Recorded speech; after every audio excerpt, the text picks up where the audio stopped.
नमस्कार दोस्तों, आपका स्वागत है हमारी चैनल ITS CBT एग्ज़ाम में। तो आज हम भारत स्किल यानी कि निमी के वर्कशॉप कैलकुलेशन एंड साइंस का सेकंड ईयर का MCQ प्रश्न के बारे में चर्चा करेंगे। तो आज मॉड्यूल 1 घर्षण यानी कि फ्रिक्शन, जिसके अंदर 42 प्रश्नों के बारे में हम चर्चा करेंगे, जो आपकी CBT परीक्षा पास करने के लिए बहुत उपयोगी होंगे।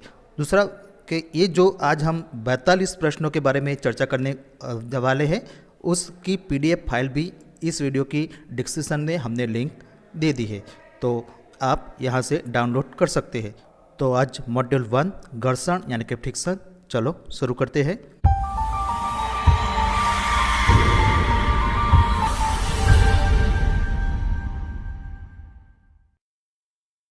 तो पहला प्रश्न, which is the law of friction, यानी कि घर्षण का नियम कौन सा है।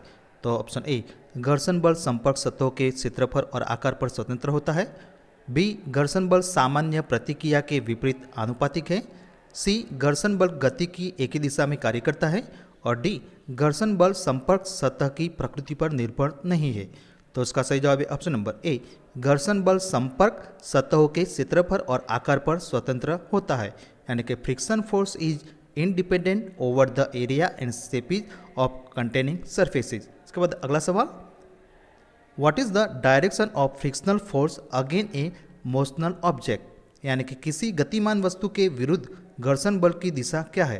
तो ऑप्शन ए, वस्तु के प्रति झुकाव यानी कि incline to the object. B, वस्तु के विपरीत यानी कि opposite to the object. C, वस्तु के समांतर यानी कि पैरेलल टू द ऑब्जेक्ट। और डी, वस्तु के लंबवत यानी कि परपेंडिकुलर टू द ऑब्जेक्ट। तो उसका सही जवाब है ऑप्शन नंबर बी, वस्तु के विपरीत यानी कि ऑपोजिट टू द ऑब्जेक्ट। इसके बाद अगला सवाल, which force is directly proportional to the normal reaction between containing surfaces, यानी कि कौन सा बल संपर्क सतहों के बीच सामान्य प्रतिक्रिया के सीधी आनुपातिक है।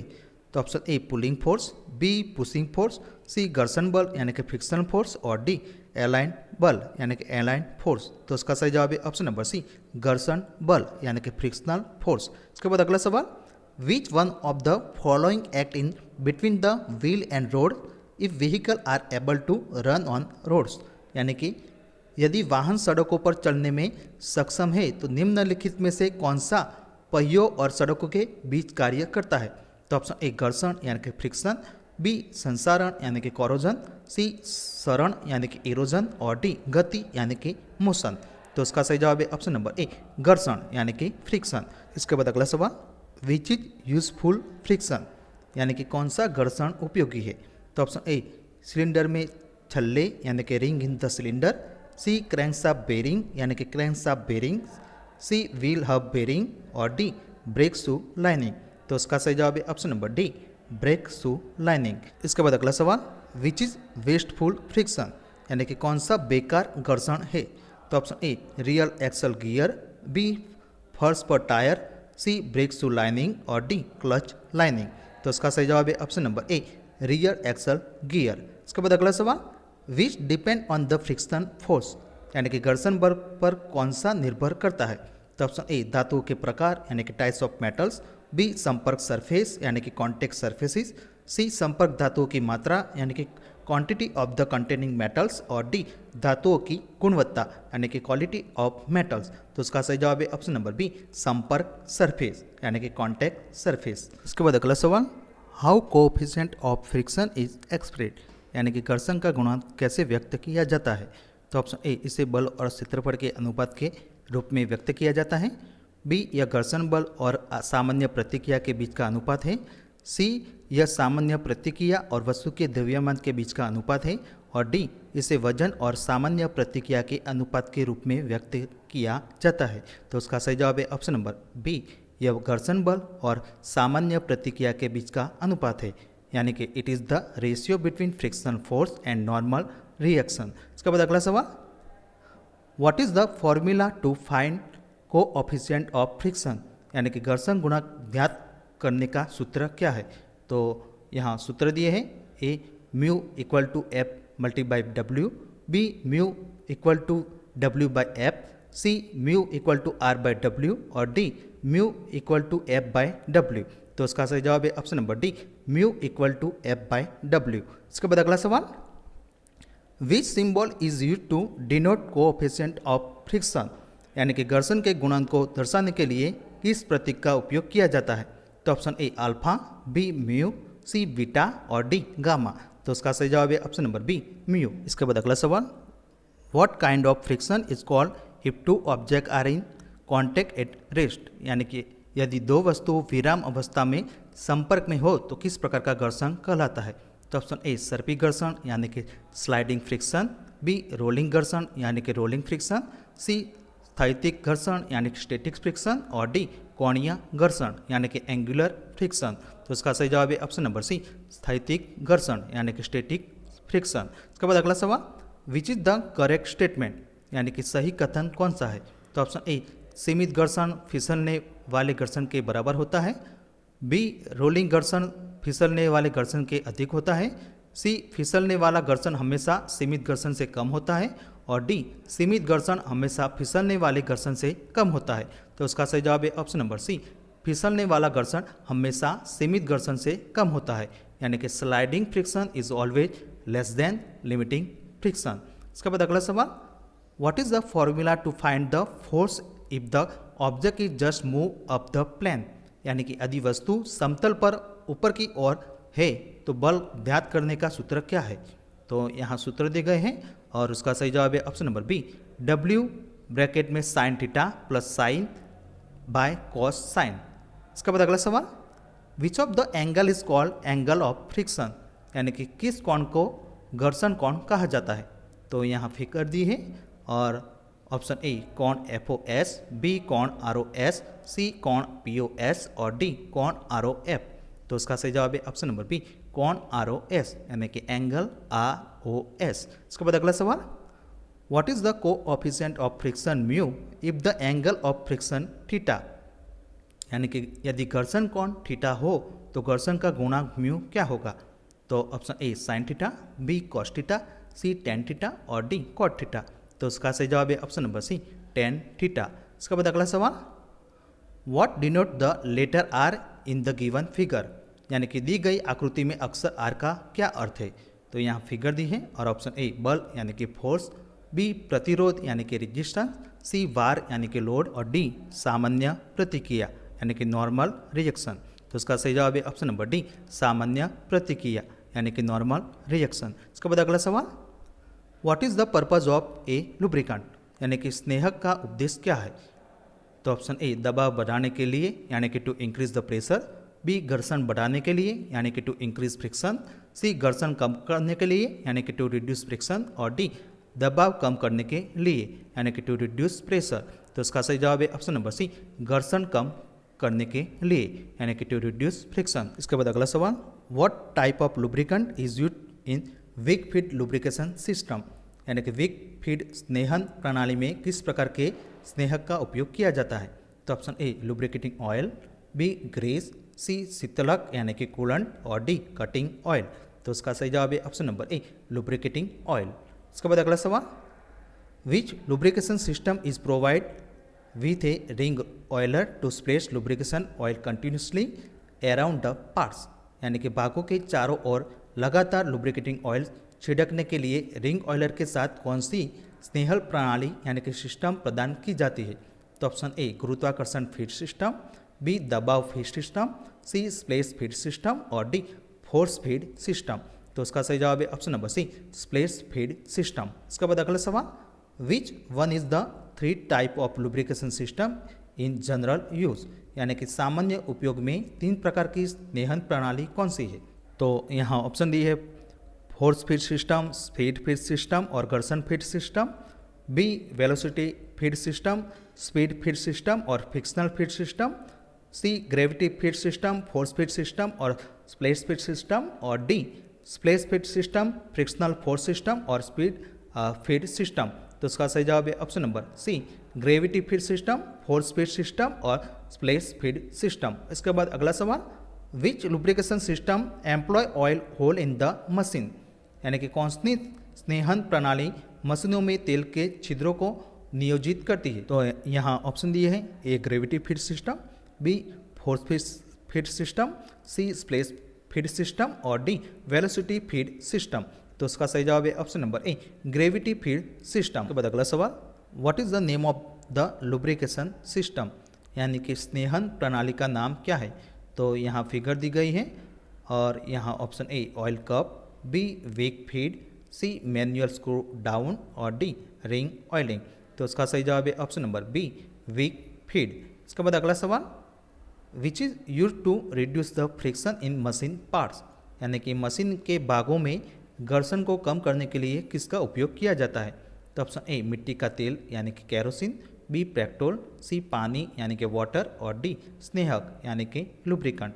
तो इसका सही जवाब है ऑप्शन नंबर डी, स्नेहक यानी कि लुब्रिकेंट्स। इसके बाद अगला सवाल, which is the main purpose of using the lubricant oil in engine moving parts, यानी कि इंजन के चलने वाले भागों में स्नेहक तेल का उपयोग करने का मुख्य उद्देश्य क्या है। तो ऑप्शन ए क्षमता बढ़ाने के लिए यानी कि to increase the efficiency, B घर्षण कम करने के लिए यानी कि टू रिड्यूस फ्रिक्शन, सी वहन क्षमता में सुधार करने के लिए यानी कि टू इम्प्रूव कैरिंग कैपेसिटी और डी स्थायित्व में सुधार करने के लिए यानी कि टू इम्प्रूव द ड्यूरेबिलिटी। तो उसका सही जवाब है ऑप्शन नंबर बी, घर्षण कम करने के लिए यानी कि टू रिड्यूस फ्रिक्शन। उसके बाद अगला सवाल, which is the correct statement, यानी कि सही कथन कौन सा है। ऑप्शन ए स्नेहक जंग को रोकने का काम करता है, बी स्नेहक सील के रूप में कार्य करता है, सी स्नेहक एक ईंधन के रूप में कार्य करता है और डी स्नेहक एक फिल्टर के रूप में कार्य करता है। तो उसका सही जवाब है ऑप्शन नंबर ए, स्नेहक जंग को रोकने का काम करता है यानी कि lubricants act to prevent corrosion. इसके बाद अगला सवाल, what cases the efficiency of machine by maintaining the lubrication, यानी कि स्नेहन बनाए रखने के द्वारा मशीन की दक्षता का क्या कारण है। तो ऑप्शन ए बढ़ती है यानी कि इंक्रीज, बी कम हो जाती है यानी कि डिक्रीज, सी वही रहता है यानी कि रिमेन सेम और डी प्रभावित नहीं होता है यानी कि डज नॉट इफेक्टेड। तो उसका सही जवाब है ऑप्शन नंबर ए, बढ़ती है यानी कि इंक्रीज। इसके बाद अगला सवाल, what is the name of the instrument use for lubrication, यानी कि स्नेहन के लिए प्रयुक्त उपकरण का नाम क्या है। तो यहाँ फिगर दी है और option A oil can, B automatic hydraulic type pressure gun, C T handle pressure gun और डी प्रेशर गीस गन। तो इसका सही जवाब है option number C, T handle pressure gun. इसके बाद अगला सवाल, which principle of lubrication can be employed, यानी कि स्नेहन के किस सिद्धांत को नियोजित किया जा सकता है। तो option A pressure feed system, B splash feed system, C gravity feed system और डी फोर्स फीड सिस्टम। तो उसका सही जवाब है option number C, gravity feed system. इसके बाद अगला सवाल, which way the coolant act as a lubricant, यानी कि शीतलक स्नेहक के रूप में कैसे कार्य करता है। तो ऑप्शन ए धूल दूर करने के लिए यानी कि to carry away dust, B गर्मी दूर करने के लिए यानी कि to carry away the heat, C नमी दूर करने के लिए यानी कि टू कैरी अवे मॉइस्चर और डी सूखापन दूर करने के लिए यानी कि टू कैरी अवे ड्राइनेस। तो इसका सही जवाब है ऑप्शन नंबर बी, गर्मी दूर करने के लिए यानी कि to carry away the heat. इसके बाद अगला सवाल, what is the force required to move a body of mass 1000 kg if the coefficient of friction is 0.4। तो यदि घर्षण का गुणांक 0.4 है तो 1000 किलोग्राम द्रव्यमान के बॉडी को स्थानांतरित करने के लिए आवश्यक बल क्या होगा। तो यहाँ ऑप्शन दिए हैं और इसका भी हमने यहाँ कैलकुलेशन किया है कि यहाँ हमें दिए गए डेटा यानी कि गिवन डेटा में वस्तु का वजन हमें 1000 kg दिया है। उसके बाद इसका न्यूटन में हम कन्वर्ट करेंगे तो 1 kg इक्वल टू 9.89 न्यूटन होगा। तो यहाँ अप्रोक्सीमेटली 10,000 न्यूटन होगा। इसके बाद घर्षण का गुणांक हमें म्यू इक्वल टू 0.4 दिया है और अब हम जो mu equal to F by W जो सूत्र है इसमें हम कीमतें डालेंगे। तो यहाँ हमें final F equal to 4000 newton जवाब मिलेगा। तो इसका सही जवाब है ऑप्शन नंबर ए, 4000 न्यूटन। उसके बाद अगला सवाल, what is the coefficient of friction if a force of 30 newton is required to move a body of mass 35 kg। तो घर्षण का गुणांक क्या है यदि 35 किलो द्रव्यमान के शरीर यानी बॉडी को स्थानांतरित करने के लिए 30 न्यूटन बल की आवश्यकता होती है। यहाँ मान लीजिए 1 किग्रा इक्वल टू 10 न्यूटन। तो यहाँ ऑप्शन दिया है और इसका भी हमने यहाँ कैलकुलेशन किया है कि दिए गए डेटा में हमको पदार्थ का वजन 35 केजी दिया है, तो यहाँ हम 35 केजी का न्यूटन में कन्वर्ट करेंगे। इसके बाद एफ यानी कि बल हमें 30 न्यूटन यानी कि 30 न्यूटन दिया है। तो यहाँ जो सूत्र है mu equal to F by W, तो इसमें हम कीमतें डालेंगे एफ और डब्ल्यू की, तो हमें यहाँ म्यू यानी कि घर्षण गुणांक हमें 0.0857 मिलेगा। तो इसका सही जवाब है ऑप्शन नंबर सी 0.0857। इसके बाद अगला सवाल, What is the weight of an object could be moved by a force of 30 kg if coefficient of friction is 0.0125, यानी कि यदि घर्षण गुणांक 0.0125 है तो किसी वस्तु का भार 30 kg के बल द्वारा कितना वजन स्थानांतरित किया जा सकता है। तो यहाँ ऑप्शन दिए हैं और इसका भी हमने यहाँ कैलकुलेशन किया है कि दिए गए डेटा में हमको घर्षण गुणांक म्यू इक्वल टू 0.0125 दिया है। इसके बाद एफ यानी कि बार हमें 30 केजी दिया है। इसके बाद पदार्थ का वजन हमें फाइंड करना है। तो अब हम mu equal to F by W जो सूत्र है इसके अंदर हम कीमतें डालेंगे, तो और डब्ल्यू के हम कर्ता बनाएंगे, तो फाइनल ये हमें डब्ल्यू इक्वल टू 2400 केजी मिलेगा। तो इसका सही जवाब है ऑप्शन नंबर डी 2400 केजी। इसके बाद अगला सवाल, what is the angle of inclination if A weight of 150 kg is in equilibrium and the value of mu is 0.5773, यानी कि यदि 150 किलोग्राम का वजन संतुलन में है और मान 0.5773 है तो झुकाव का कोण क्या है। तो यहाँ ऑप्शन दिए हैं 30, बी 45, सी 60 और डी 90। तो इसका भी हमने यहाँ कैलकुलेशन किया है। दिए गए डेटा में हमें घर्षण गुणांक म्यू इक्वल टू 0.5773 दिया है। इसके बाद डब्ल्यू यानी कि वजन हमें 150 केजी दिया है और थीटा यानी कि झुकाव कोण हमें फाइंड करना है। तो यहाँ सूत्र है mu equal to tan theta. तो यहाँ हम tan को इन्वर्स करेंगे तो mu tan inverse equal to theta होगा।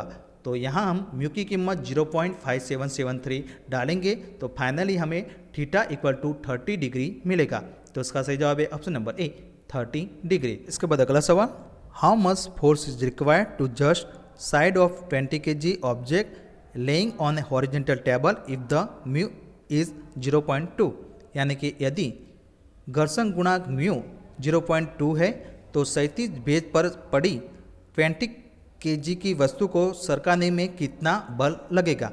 तो option A 2 kg, B 3 kg, C 4 kg और डी 5 kg।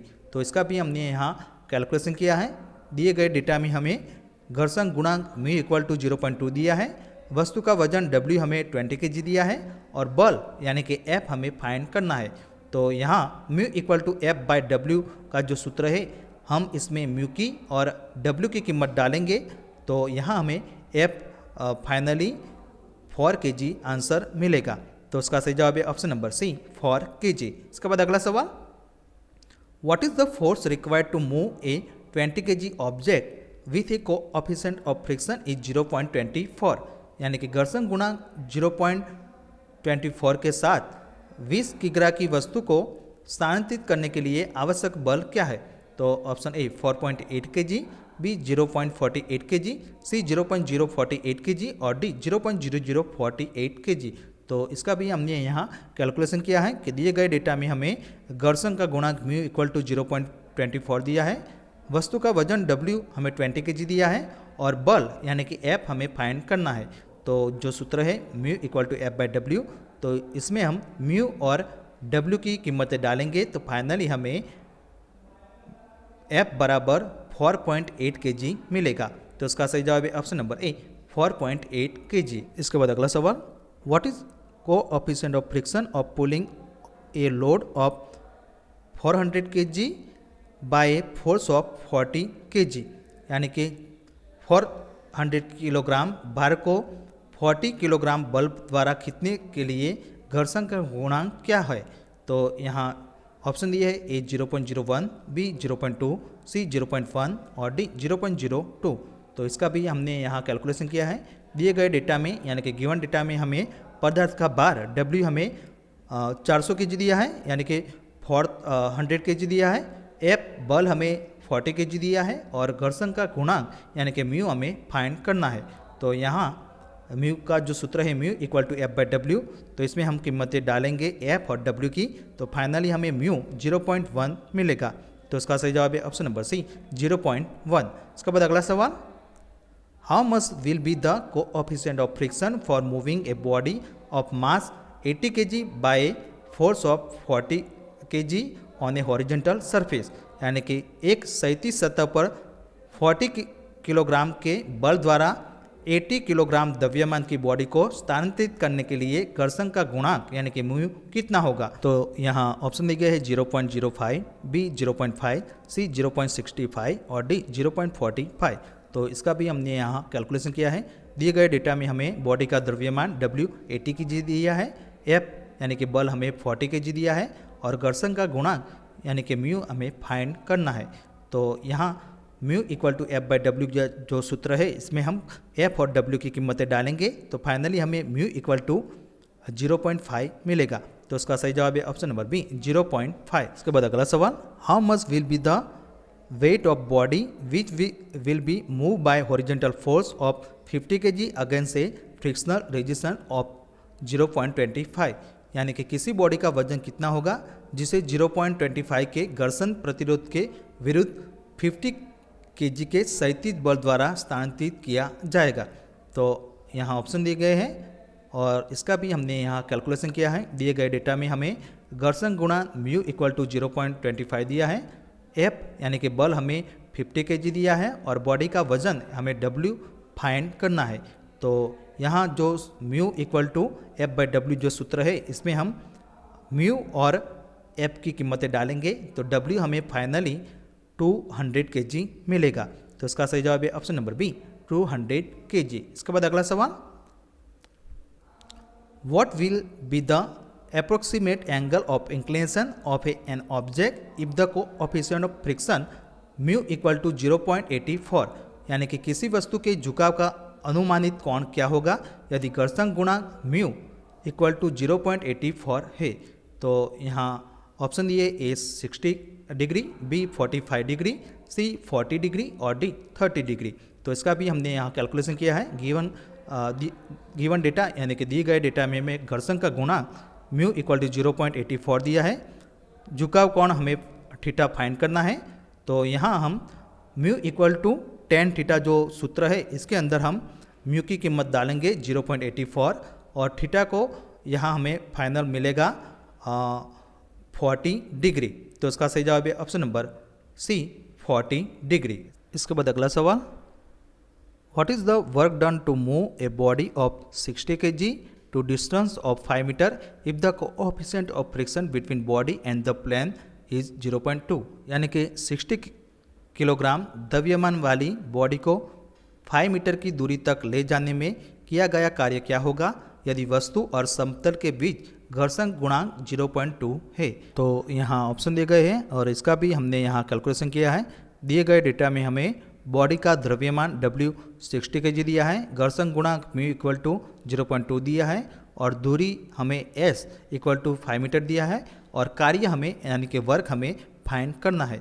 तो यहाँ हम घर्षण बल F इक्वल टू घर्षण गुणांक यानी कि म्यू मल्टीप्लाई बॉडी का द्रव्यमान W करेंगे। तो यहाँ सूत्र F equal to mu multiply W होगा। तो यहाँ हमें म्यू और W की कीमत डालेंगे तो F हमें 12 kg मिलेगा। इसके बाद हम कार्य इक्वल टू घर्षण बल मल्टीप्लाई दूरी करेंगे तो हमें कार्य मिलेगा यानी कि 12 इंटू मल्टीप्लाई 5, तो हमें कार्य 60 मीटर इंटू kg मिलेगा। तो इसका फाइनल जवाब है option number D 60 metre into kg। इसके बाद अगला सवाल, how much will be the work done in moving a 10 kg object rising on a horizontal plane through a distance of 10 metre. तो एज्यूम म्यू इक्वल टू 0.15, यानी कि 10 metre की दूरी के माध्यम से क्षैतिज तल पर स्थित 10 किलोग्राम वस्तु को 10 मीटर की दूरी तक ले जाने में कितना कार्य किया जाएगा। मान लीजिए म्यू इक्वल टू 0.15 है। तो यहाँ ऑप्शन दिए हैं और इसका भी हमने यहाँ कैलकुलेशन किया है। दिए गए डेटा में वस्तु का वजन W हमें 10 kg दिया है, घर्षण गुणांक म्यू इक्वल टू 0.15 दिया है, दूरी यानी कि S हमें 10 मीटर दिया है और कार्य यानी कि वर्क हमें फाइंड करना है। तो यहाँ हम F equal to mu multiply W जो सूत्र है इसमें हम म्यू और W की कीमत डालेंगे तो फाइनली हमें F 1.5 kg मिलेगा। इसके बाद कार्य का जो सूत्र है घर्षण बल मल्टीप्लाई दूरी यानी कि F मल्टीप्लाई S। तो यहाँ हम F और S की कीमत डालेंगे तो 1.5 मल्टीप्लाई 10 करेंगे तो फाइनली हमें कार्य 15 मीटर इंटू kg मिलेगा। तो इसका सही जवाब है option number B, 15 metre into kg। इसके बाद अगला सवाल, how much force is required to stop a vehicle of mass 1000 kg running on a road with coefficient of friction between the tires and the road is mu equal to 0.4। यानी कि tyre और सड़क के बीच घर्षण के गुणांक mu equal to 0.4 के साथ सड़क पर चल रहे 1000 किलो वजन के वाहन को रोकने के लिए कितनी बल की आवश्यकता होती है। तो यहाँ ऑप्शन दिए गए हैं और इसका भी हमने कैलकुलेशन किया है कि दिए गए डेटा में घर्षण का गुणांक म्यू इक्वल टू 0.4 दिया है, वस्तु का वजन W हमें 1000 kg दिया है, बल यानी कि F हमें फाइंड करना है। इसके बाद अब हमें म्यू इक्वल टू F/W जो सूत्र है इसके अंदर हम म्यू और W की कीमत डालेंगे तो फाइनली हमें F इक्वल टू 400 kg मिलेगा। तो इसका सही जवाब है ऑप्शन नंबर डी, 400 kg। दोस्तों नेक्स्ट वीडियो में हम मॉड्यूल 2 के बारे में चर्चा करेंगे। तो दूसरा मित्रों के अभी तक हमारी चैनल आपने सब्सक्राइब नहीं की है तो सब्सक्राइब करना और इस वीडियो को लाइक करना और बाजू में जो बेल आइकन है इसके ऊपर क्लिक करना। और थैंक्स फॉर वॉचिंग। तो मिलते हैं अगले वीडियो में।